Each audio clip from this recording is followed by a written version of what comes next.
주일 이후 또 한 3일 동안도 주의 은혜로 잘 사셨습니까? 예, 세상 속에서 호흡하는 데에도 많이 제한이 되는 것 같고 어디를 가면 안 되는 거지?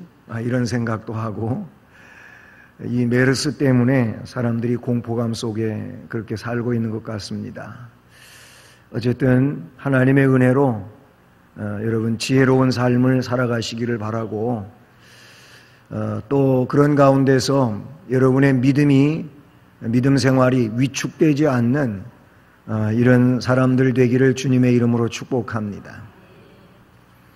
기도의 자리에 참여하여 열심히 기도하시고 또 말씀을 늘 묵상하면서 그 말씀 속에서 하나님의 음성을 들으며 새 힘을 얻으시기를 축복합니다. 오늘 이 요한 사도의 성령 안에서 주어진 말씀에는 하나님께서 세상을 구원하시기 위해 독생자를 세상에 보내셨다고 하는 그 사실을 말씀해 주고 있고, 그래서 하나님이 그렇게 하셨기 때문에 그 나사렛 예수님을 구세주로 또는 하나님으로 시인하는 자들에게는 하나님이 그들 안에 함께 해주신다. 그리고 그런 사람들은 하나님 안에 있는 자가 된다.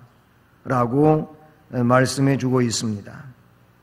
그러므로 이 내용은 복음 진리에 있어서 아주 중요한 핵심적 진리가 되는 것이죠. 멸망할 인간을 위하여 하나님이 구세주를 보내셨다고 하는 것.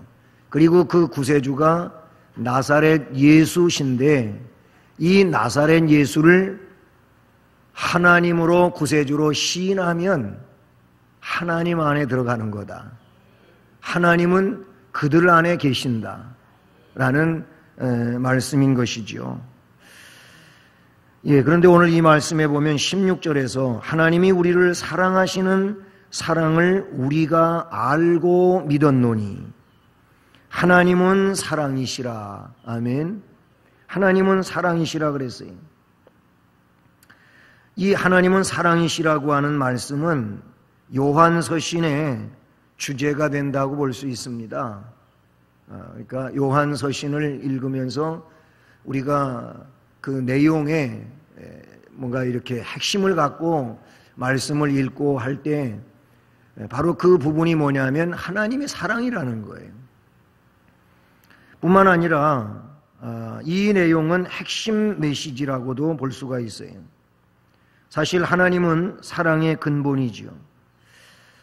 저는 기도의 문을 열 때 제일 많이 사용하는 그 내용이 사랑의 하나님, 이런 내용을 많이 저는 기도의 문을 열 때 쓰는 것 같아요. 네? 하나님이 사랑의 하나님인 거예요. 하나님이 사랑의 하나님이시기 때문에 말씀드린 앞의 내용들도 그렇게 시행을 하신 거지요.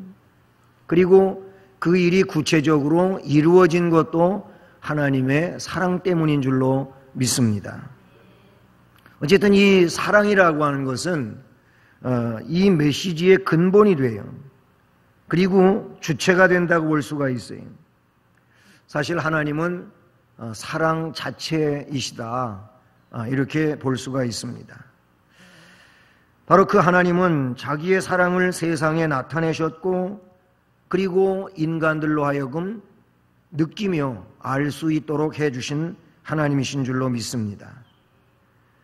뿐만 아니라 그 하나님은 그 사랑으로 인간들이 멸망해서 생명으로 옮겨져서 영생할 수 있도록 그렇게 해주신 줄로 믿습니다. 그래서 요한복음 6장 40절 말씀을 보면 이런 말씀이 기록이 되어져 있어요. 내 아버지의 뜻은 아들을 보고 믿는 자마다 영생을 얻는 이것이니, 하나님 아버지의 뜻은 아들을 보고 그 아들을 믿는 자마다 영생을 얻게 하는 것이다. 마지막 날에 내가 이를 다시 살리리라. 요한복음 6장 40절 말씀에 기록이 된 내용이죠. 더 나아가서 그 6장 47절에 보면 그 예수님을 믿는 자는 영생을 가졌나니. 아멘. 그것은 요한복음 5장 24절에도 역시 믿는 자는 영생을 가지고 있다고 말씀해 주고 있어요. 이렇게 하나님은 믿는 자들에게 영생을 허락해 주신 줄로 믿습니다. 이 세상은 구주가 필요한 세상이라고 볼 수가 있어요. 이 세상은 정말 죄로 관영되어 가고 있고 죄 때문에 멸망할 수밖에 없는 그런 세상이지요. 그래서 이런 세상에서 구세주가 없으면은 정말 절망할 수밖에 없고 그 모든 삶의 내용은 희망이 없는 것이죠. 그래서 구주가 필요한 세상이다 이렇게 볼 수 있어요.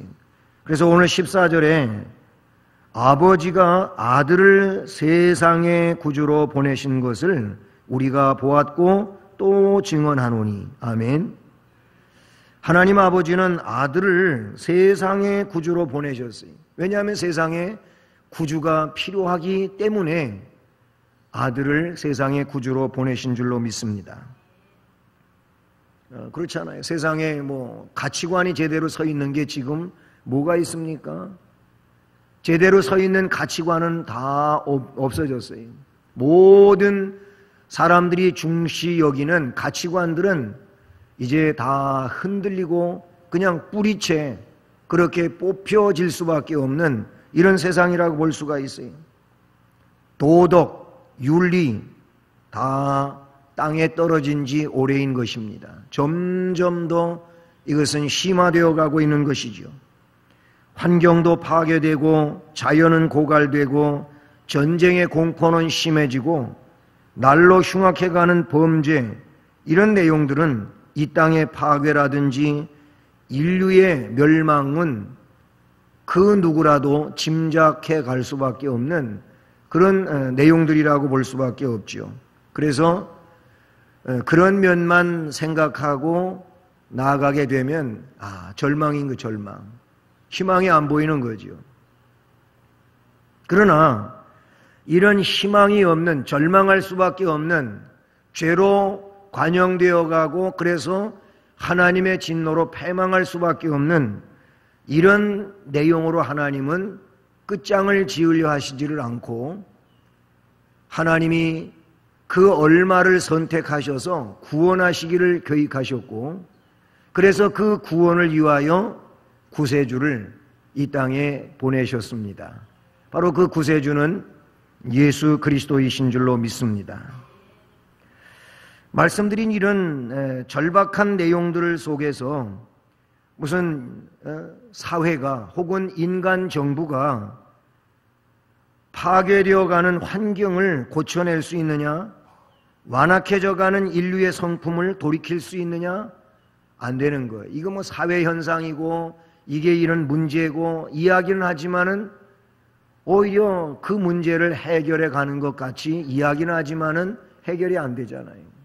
정부가 해결할 수 있는 이런 도덕적 문제, 윤리적 문제가 아니라는 거예요.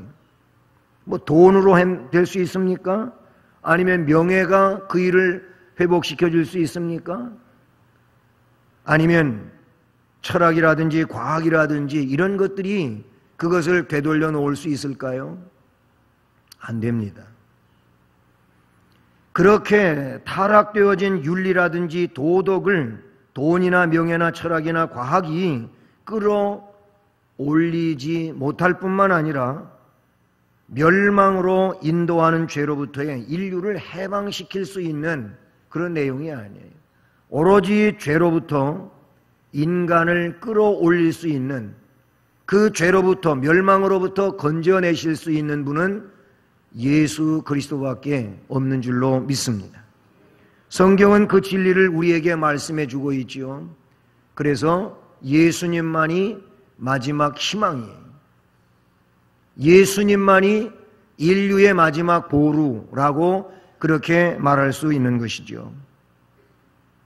그래서 구원자로 예수님이, 하나님이 이 땅 위에 오셨다고 하는 거예요.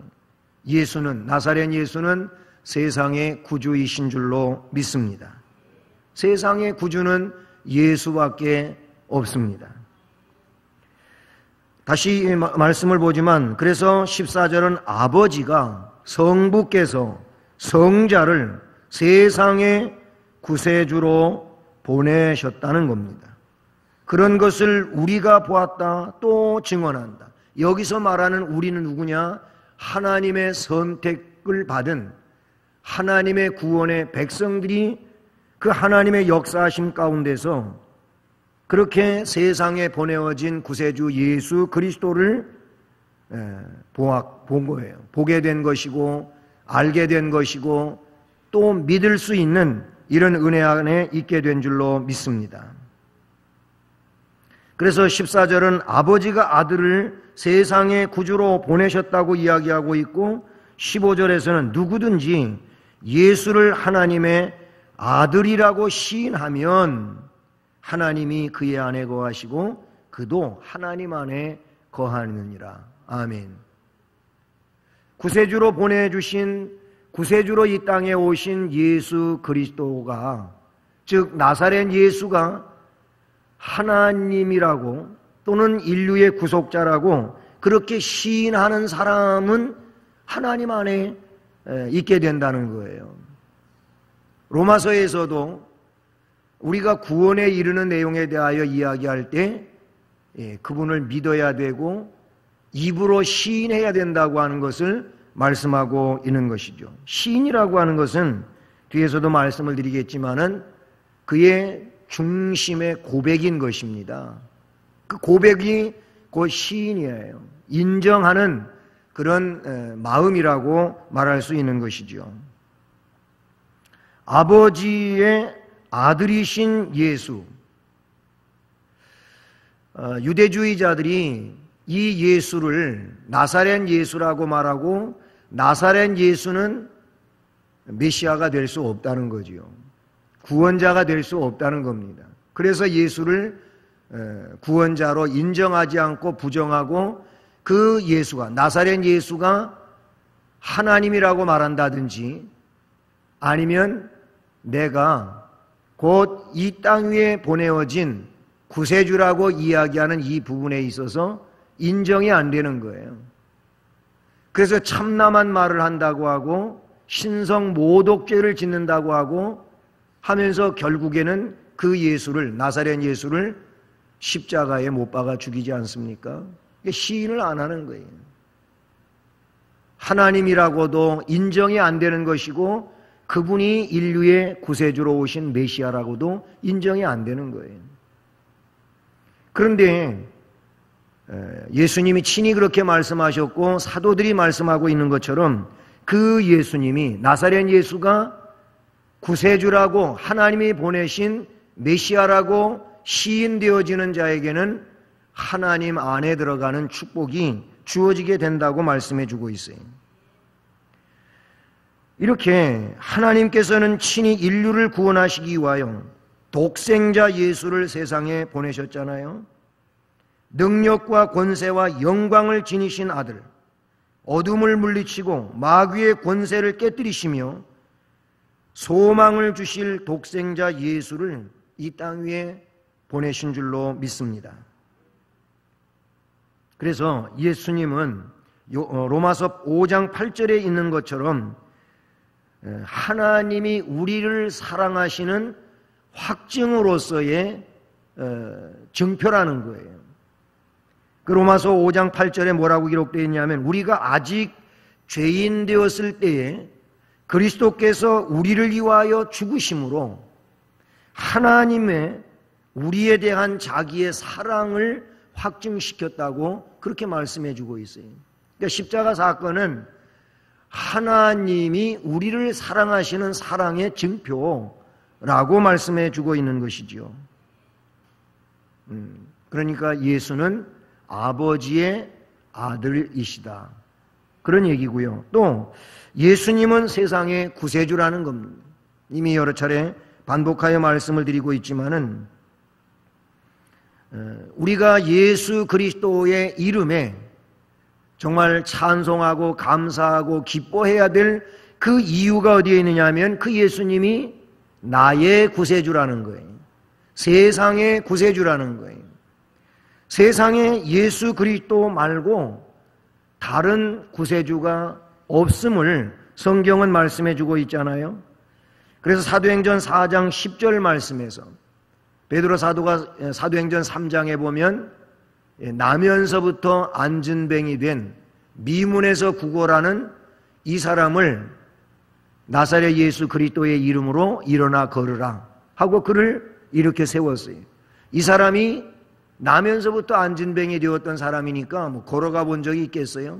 아니 뛰어가 본 적은 더더욱 없겠잖아요. 걷지도 못한 사람이 어떻게 뛰어가겠습니까? 그랬던 사람이 나사렛 예수 그리스도의 이름으로 일어나 걸어라 하고 베드로가 내게 있는 것으로 내게 주노니, 베드로에게 있는 것은 은과 금은 없었지만 나사렛 예수의 이름이 있었어요. 하나님이시지요. 그 이름으로 명령하노니 일어나 걸으라. 그랬더니 일어났어요. 걸어가요. 뛰어가요. 너무너무 깜짝 놀랄 일이 일어나가지고 이 사람이 뛰어가며 성전을 뛰어다니면서 찬송하고 하나님 앞에 영광을 돌렸다고 말하고 있는데, 그 일 때문에 예루살렘 성전에는 사람들이 깜짝 놀란 거예요. 난리가 났어요. 그때 베드로 사도는 사도행전 4장 10절에서 이런 말씀을 선포합니다. 나사렛 예수 그리스도의 이름으로 이 사람이 강건하게 돼서 너희 앞에 지금 서 있는 거다. 그러시면서 4장 12절 말씀에 다른 이로서는 구원을 받을 수 없나니, 천하 사람 중에 구원받을 만한 다른 이름을 우리에게 주신 일이 없느니라. 아멘. 그렇게 말씀해 주고 있어요.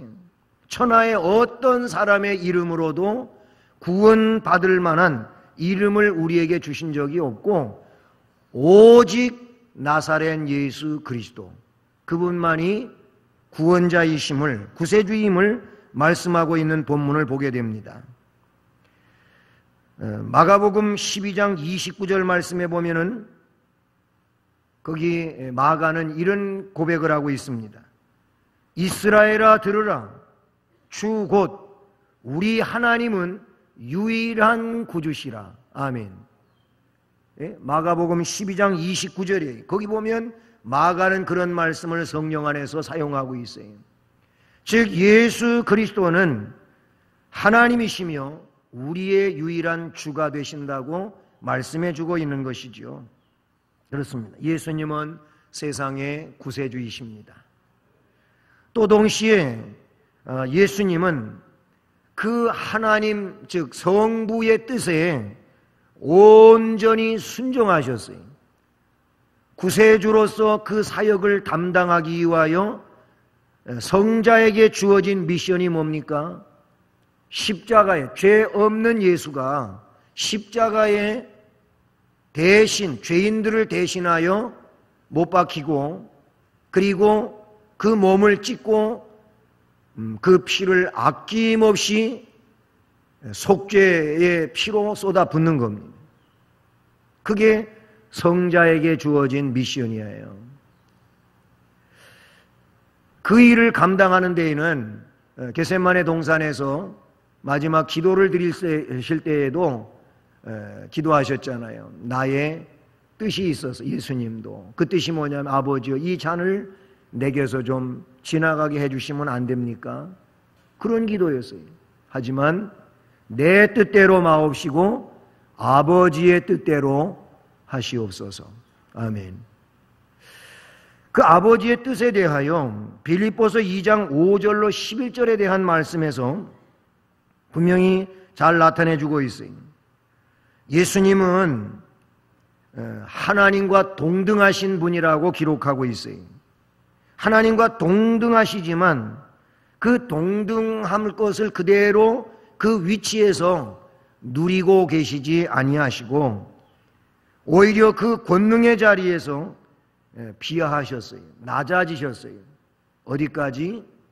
인간의 모습으로 그렇게 낮아지셔서 죽기까지 순종하셨다 그랬어요. 그것은 곧 십자가의 죽음을 말하고 있는 것이죠. 바로 인류의 구원을 위해서 자신을 비웠고 낮은 이 땅에 오셔서 천한 인간의 몸을 입으시고 인간이 멸망의 고통을 당해야 되는데 대신 그 고통을 당하셨습니다. 십자가에서 형벌을 받으셨어요. 그것이 그분이 하나님의 뜻에 순종한 것이라고 성경은 말씀해 주고 있죠. 그래서 그런 순종의 결과로 그는 다시 본래의 위치로 보좌 우편에 오르신 것에 대하여 말씀하고 계신 줄로 믿습니다. 이처럼 진정한 위대함은 모든 것을 소유하고서도 낮아질 줄 아는 겸손이고 모든 것을 정복할 수 있는 능력을 가지고도 모든 사람을 위하여 종이 될 줄 아는 것, 이게 진정한 겸손이고 아니 온전한 겸손이며 최고의 겸손이라고도 볼 수 있는데 우리 주님은 그런 분이셨음을 말씀해 주고 있습니다. 순종이라고 하는 것은 다른 것 아니죠. 하나님의 뜻에 내가 맞추어서 사는 것이 순종입니다. 오늘 우리가 해야 할 일은 하나님 뜻에 맞춰서 살아가는 삶을 살아야 되는 줄로 믿습니다. 왜냐하면 세상의 구세주이신 예수 그리스도를 통하여 구원받은 백성이 되었으며 그래서 구원받은 백성들에게 우리 주님은 말씀하시기를 역시 너희는 내가 본을 보인 것처럼 그대로 행하면서 살라고 말씀해 주셨기 때문인 줄로 믿습니다. 자, 이렇게 예수님은 구세주로서 이 땅에 오셨는데 왜? 세상은 구세주가 필요하기 때문에. 그래서 예수님은 구세주로 오셨어요. 유일한 구세주이신 줄로 믿습니다. 그러면 세상 속에 있는 멸망할 인간은 오늘 이 말씀에 보면 해야 할 일이 무엇입니까? 예수님을 구세주로 시인하는 삶이어야 된다는 겁니다. 입술로만 시인하는 데서 멈추지 말고 이제 보다 성숙한 신앙인으로서 삶으로 예수를 시인해가는 신앙 생활의 그런 삶이어야 될 것을 말씀해 주고 있죠. 예수님을 구주로 시인하는 자의 복이 무엇입니까? 오늘 말씀해 보면 15, 16절에서 이렇게 말합니다. 누구든지 예수를 하나님의 아들이라고 시인하면 하나님이 그의 안에 거하시고 그도 하나님 안에 거하느니라. 아멘. 16절 다시 같이 읽어봅니다. 시작. 하나님이 우리를 사랑하시는 사랑을 우리가 알고 믿었노니 하나님은 사랑이시라. 사랑 안에 거하는 자는 하나님 안에 거하고 하나님도 그의 안에 거하느니라. 아멘. 이 말씀에 보면 예수님을 구주로 시인하면 하나님 안에 거한다는 겁니다. 하나님이 또 그들 안에 거하신다고 말씀해 주고 있어요. 우리 앞에 본문, 지난번에 살펴보았던 본문으로 돌아가 보게 되면 12절, 13절 같이 읽어봅니다. 시작. 어느 때나 하나님을 본 사람이 없으되 만일 우리가 서로 사랑하면 하나님이 우리 안에 거하시고 그의 사랑이 우리 안에 온전히 이루어지느니라. 그의 성령을 우리에게 주심으로 우리가 그의 안에 거하고 그가 우리 안에 거하시는 줄을 아느니라. 아멘. 자, 12절의 말씀을 보면은요, 지난 시간에 드렸던 말씀인데 어느 때나 하나님을 본 사람이 없잖아요. 영이신 하나님, 그 하나님을 본 사람이 없단 말이죠. 하지만 만일 우리가 서로 사랑하면 예수님이 사랑이고 하나님이 사랑이시잖아요. 마찬가지로 우리가 서로 사랑하기만 한다면 하나님이 우리 안에 거하신다는 거예요. 이것은 말씀드린 것처럼 시인하는 삶을 이야기하는 거예요. 하나님을 시인하고 예수를 구세주로 시인하는 이 시인의 삶이 뭐냐면 서로 사랑하는 겁니다. 하나님도 사랑하고 사람도 사랑하는 이 삶이 입으로 시인이 아닌 삶으로 시인하는 그런 내용이라고 볼 수 있죠. 그렇게 예수를 삶으로 시인하게 되면 이 사람 안에 하나님이 계신다는 거예요. 그리고 그런 사람들은 하나님 안에 거하는 것이라고 말하고 있고, 역시 13절도 그런 자들에게 성령이 임하신다는 거예요. 성령이 임하셨기 때문에, 성령이 그 안에 내주하고 계시기 때문에 이미 하나님이 와 계신 것이고 그들은 하나님 안에 있는 자들이라고 13절에서 말씀하고 있다는 사실이죠. 여러분, 시인이라고 하는 이 실제적 의미가 무엇입니까? 우선 시인이라고 하는 것은 내 안에 내적 결단을 시인이라고 할 수가 있어요. 마음속에서 이미 어떤 내용에 대하여 결단을 내려가지고 그렇게 그것이 이제 나에게 있어서 중요한 내용이다 라고 마음에 그렇게 간직한 것, 마음에 간직된 그 내용은 고백으로 이어진다는 거죠. 마음에도 없는 일이 고백되어진다고 하는 것은 그건 진실을 한 것이 못 돼요. 예수님이 나를 위해서 그런 일을 하셨구나. 하나님이 나를 위해서 그런 계획을 세우시고 그런 계획을 이렇게 구체적으로 이루셨구나. 이거 얼마나 큰 은혜냐 하면서 마음속에 깨달았어요. 이 깨달음을 가지고 예수님이 구세주라고 마음의 결정을 내린 이 내용이 그래서 입으로 고백되어진다는 거예요. 그리고 입으로, 마음에서 일어난 이 일이 입으로 고백되어진 이 내용은 이제 삶으로 많은 사람들 앞에서 그렇게 예수님은 나의 구세주라고, 예수님은 나의 하나님이시라고, 예수님이 나 때문에 그런 형벌을 받으셨다고 그런 증언을 한다는 것이죠. 이 증언이라고 하는 것은 내가 그분 안에 있다고 하는 것을 말하는 내용이 되는 겁니다. 그러니까 사람들 앞에서 예수를 구세주로 증언하는 이 일은 그를 전도하는 일이 되기도 하지만은 그거보다 먼저 중요한 것은 나의 믿음의 역사를 이루는 내용이 된다는 거예요. 할렐루야. 입술의 고백과 함께 그의 삶 역시 고난과 시련이 닥친다 할지라도 끝까지 인내를 하면서 주의 뜻대로 나아가는 이런 믿음의 실제적 내용이 되는 줄로 믿습니다. 그리고 그런 시인의 내용이 오늘 말씀해 보면 하나님 안에 거한다는 거예요.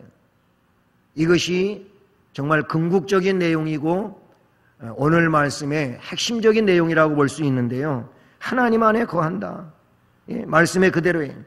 앞의 내용도 또 우리 안에 거하시고 우리가 그분 안에 거하고 이런 말씀들이 있었는데, 여러분, 이 하나님 안에 거한다는 것이 뭘까요? 성경의 내용을 가지고 이 내용을 결론을 지어 이야기를 드린다면 요한복음 15장의 말씀을 우리가 잘 아는 말씀인데요. 한번 찾아보시겠습니다. 요한복음 15장. 포도나무와 관계되어진 말씀이죠. 자, 요한복음 15장에 보게 되면 하나님 안에 거한다고 하는 것은 포도나무에 붙어 있는 가지가 그 안에 있는 겁니다. 그 하나님 안에 거한다고 하는 내용, 하나님이 내 안에 거한다고 하는 이 내용의 구체성은 뭐냐? 포도나무에 붙어 있는 가지가 곧 그분 안에 거한다고 하는 의미와 같은 것이다. 이렇게 볼 수 있다는 사실이죠. 자, 2절 말씀을 읽어봅니다. 15장 2절 시작. 물은 내게 있어 열매를 맺지 아니하는 가지는 아버지께서 그것을 제거해 버리시고 무릇 열매를 맺는 가지는 더 열매를 맺게 하려 하여 그것을 깨끗하게 하시느니라. 아멘. 4절 내 안에 거하라. 나도 너희 안에 거하리라. 가지가 포도나무에 붙어 있지 아니하면 스스로 열매를 맺을 수 없음 같이 너희도 내 안에 있지 아니하면 그러하리라. 계속 나는 포도나무요 너희는 가지라. 그가 내 안에 내가 그 안에 거하면 사람이 열매를 많이 맺나니 나를 떠나서는 너희가 아무것도 할 수 없음이라. 사람이 내 안에 거하지 아니하면 가지처럼 밖에 버려져 마르나니 사람들이 그것을 모아다가 불에 던져 사르니라. 너희가 내 안에 거하고 내 말이 너희 안에 거하면 무엇이든지 원하는 대로 구하라. 그리하면 이루리라. 아멘.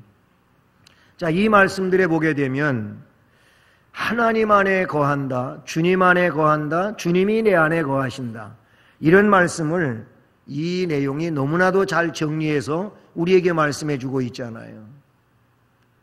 결국 하나님 안에 있다고 하는 것은 포도나무에 붙어 있는 가지와 같다는 거예요. 그렇기 때문에 그 원줄기로부터 모든 것을 공급받음으로 열매를 맺을 수 있는 것이죠. 그래서 그 가지를 우리 하나님께서 어떻게 더 잘 관리하시고 보존시키신다고 그렇게 말씀하고 있는 것이죠. 또 한 가지 더 말씀을 드린다면 하나님 안에 거한다고 하는 것은 요한복음 10장의 말씀으로 돌아가 봅니다. 여기는 선한 목자에 대한 말씀인데요. 선한 목자, 참 목자지요. 자, 요한복음 10장 10절로 11절 읽습니다. 시작. 도둑이 오는 것은 도둑질하고 죽이고 멸망시키려는 것뿐이요 내가 온 것은 양으로 생명을 얻게 하고 더 풍성히 얻게 하려는 것이라. 나는 선한 목자라. 선한 목자는 양들을 위하여 목숨을 버리거니와. 또 넘어가서 15절 시작. 아버지께서 나를 아시고 내가 아버지를 아는 것 같이 나는 양을 위하여 목숨을 버리노라. 아멘. 그러니까 아버지 안에 거한다고 하는 것은 혹은 주님 안에 거한다고 하는 이 말은 뭐냐면 참 목자의 그 양으로 살아간다는 겁니다. 그것이 아버지 안에 거하는 일이라고 볼 수가 있어요. 다윗은 우리가 잘 알고 있는 것처럼 시편 23편에서 1절부터 6절까지의 내용을 보면 거기 목자와 양의 관계를 이야기하고 있어요. 그래서 여호와는 나의 목자시니 내가 부족함이 없으리로다.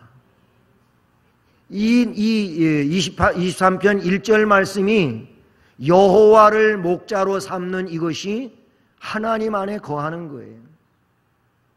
그리고 그런 양이 하나님의 보호와 인도를 온전히 받게 되는 줄로 믿습니다. 그래서 다윗은 그 이하에 이어지는 말씀에 그분께서 나를 푸른 풀밭에 누워주신다. 그리고 쉴만한 물가로 인도해 가신다. 내 영혼을 소생시켜 주신다. 자신의 이름을 위하여 의의 길로 인도하신다. 때문에 사망의 음침한 골짜기라도 음산한 골짜기로 다닐지라도 절대로 잘못되는 일이 없다. 왜 그러냐? 그 하나님께서 나에게 보호자가 되어주신다는 거예요. 지팡이와 막대기로 나를 안위해 주신다.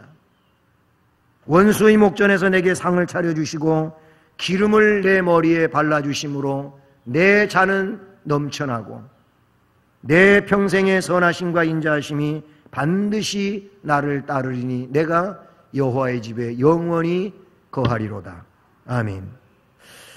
이런 말씀을 다윗은 고백하고 있어요. 그러니까 요한복음 10장과 시편 23편의 말씀을 보면 하나님을 또는 우리 예수님을 참 목자로 알고 그 예수님의 인도를 따라가는 그런 한 마리의 양과 같이 살아가는 것이 하나님 안에 거하는 거라는 말이에요.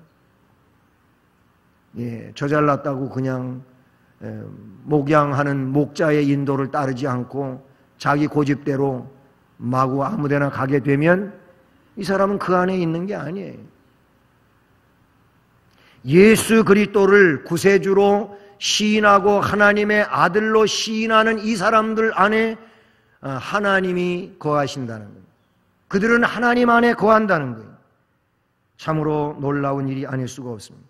하나님 안에 거한다고 하는 것은 이사야 7장 14절 말씀과도 같이, 마태복음 1장 23절 말씀과도 같이 임마누엘 하신 하나님이 함께 하심을 믿습니다. 하나님이 우리와 함께 하신다고 하는 거 임마누엘의 축복인 줄로 믿습니다.